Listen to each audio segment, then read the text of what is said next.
अंकित पटेल जो कि टेनिस सिखाते हैं बच्चों को गुड़गांव में, कुछ समय तक राधिका को भी टेनिस सिखाया आपने। सर, कब ट्रेनिंग दी आपने राधिका को? ये कोविड के आसपास, थोड़े दिन कोविड के बाद में 3-4 मंथ्स जब बहुत सारी चीज़ें बंद थी, ये जगह खुल गई थी कंपैरेटिवली, क्योंकि this is a private place.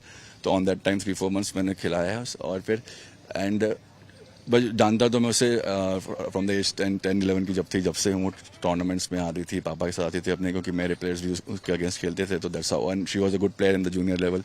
तो दैट्स हाउ आई नो कि वो। और बट जो हमेशा वो अपने पापा के साथ ही ट्रैवल करती थी, जो कहीं भी जाती थी टूर्नामेंट में, प्रैक्टिस में, जब भी मैंने उसे देखा है थ्रू आउट द लाइफ, मैं उसके पापा के साथ ही देखा है। उसके पापा के साथ ही देखा? हाँ। जब वो छोटी थी, जब 10-12 साल की आती थी, तभी मैंने आई डोंट रिमेम्बर कि मैंने कभी इसको किसी मॉम या किसी और के साथ देखा हूँ। I don't really recall that thing. हमेशा मैंने उसके पापा के साथ प्रैक्टिस हो चाहे मैच में, जितनी बार भी ऐसे देखा है। जब आप ट्रेनिंग देते थे तो पापा आके बाकायदा यहीं पे ट्रेनिंग देते थे सर? हाँ, थोड़े टाइम के लिए यहाँ पे आते थे, मैं उस पापा ही आते थे। वो यहाँ पे मेरे या तो मैं सिखाता था, या तो फिर जो और भी कोचेस हैं उनके अंडर में डिपेंड, क्योंकि कोविड का टाइम था तो उस समय सबको निकलना अलाउ नहीं होता था, तो लिमिटेड लोगों का था। तो कभी मैं कभी कोई, तो 3-4 मंथ्स में आते, उससे पापा हमेशा आते थे। वो बैठते थे पूरे टाइम? हाँ, हमेशा बैठते थे, लेके आते थे, लेके जाते थे हमेशा। आप कोच हैं तो आपके पिता से भी बात होती होगी, बेटी से भी बात होती होगी, दोनों लोगों के बीच बॉन्डिंग कैसी थी? बहुत अच्छी थी सर। मैं तो खुद बहुत ही ज़्यादा शॉक्ड हूँ जब मैंने पहली बार ये सुना। कभी भी मैंने नोटिस भी नहीं करा कि उसके डैड अपनी बेटी के साथ ऐसा कर सकते हैं। उनका बिहेवियर कोई ख़राब हो, कभी से होता है कि बच्चा मैच हार जाए तो फिर पेरेंट्स थोड़ा गुस्से में बोलते हैं, चिल्लाते हैं, हल्का सा ऐसा होता है। बट वो चीज़ कभी नहीं था। मेरे हिसाब से ही used to love a lot अपनी बेटी को। बट ये जो इंसिडेंट हुआ है, जो हुआ है, वो it was very very surprising and unfortunate.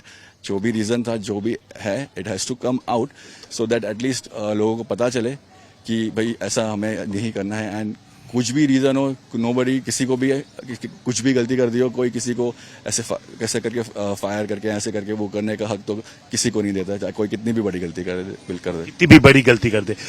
आप ये बताएं कि जब 10-12 साल, यानी कितनी उम्र से खेल रही थी राधिका? मैं तो 10-11 से देखा है। वो पहले से भी खेल रही हो, बट 10-11 साल से खेली थी। एंड वो she was a good level of player. Good level of player. किस रैंक तक पहुंची थी, आपको जो जानकारी? जूनियर्स में तो वो इंडिया में टॉप 20 के अराउंड पहुंची थी नेशनल्स में। और ITF के लिए भी तैयारी, इंटरनेशनल के लिए भी तैयारी कर रही थी, और टूर्नामेंट्स भी खेले होंगे उसने। कितना आगे गई, क्वालिफाई किया नहीं किया वो नहीं, बट एक स्टेट लेवल से ऊपर की प्लेयर थी, और एक अच्छे लेवल की प्लेयर थी, और टैलेंटेड प्लेयर थी, हार्ड वर्किंग भी। तो जब उसके कंधे में चोट लगी तो आपकी बातचीत हुई थी, या जब उसने अपना एकेडमी खोलने की सोची तो आपसे कभी बात? नहीं, अभी तो मैं उस टच में वैसे तो नहीं हूँ, बट क्योंकि जब से फ्रॉम एकेडमी उसने खोला है एंड वो सारी चीज़, उसके बाद फिर उसके भी 1 साल पहले से she was not playing in the tournaments that regularly. तो मैं अगर टूर्नामेंट्स में कभी ट्रैवल करा भी तो आई डिडंट सी हर, तो ऐसे कोई डायरेक्ट टच में नहीं हूँ।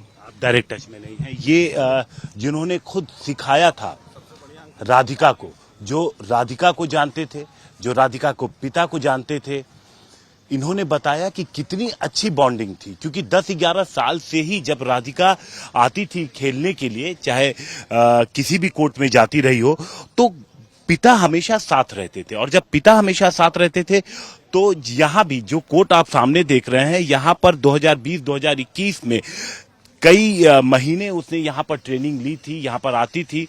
कोविड का वक्त था, इसलिए उस वक्त कम टीचर्स होते थे। उस दौरान भी आप सोचिए, जब कोविड था तो उस दौरान भी यहाँ पर उसके पिता लेकर के आते थे कोचिंग दिलाने के लिए। तो आप सोचिए कि किस लेवल तक पिता सपोर्ट करते थे अपनी बेटी को। तो आखिर ऐसा क्या हो गया कि एक पिता ने अपनी बेटी पर ही गोलियां चलाई?